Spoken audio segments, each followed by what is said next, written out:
Grade 6 ako nung una akong sumalang sa stage. Tapos, that time, hikain pa ako noon. Ngayon, hindi ko akalaing magiging trabaho at passion ko ang pagsasayaw. Pero I challenge myself na what if, push ko pa o galingan ko pa. Dito sa PGT, napatunayan kong kaya ko pag i-level up ang pagpe-perform ko. May masibubu pa pala ako. World class pala ang talent ko.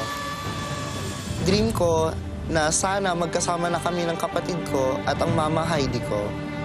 Si mama talaga ang dahilan kung bakit ako ngayon nagpapatuloy, mangarap at magsumikap. Ako ang dapat manalo kasi gusto kong itaas ang bandera ng drag artist sa bansa. Deserve namin magpasikat sa buong mundo.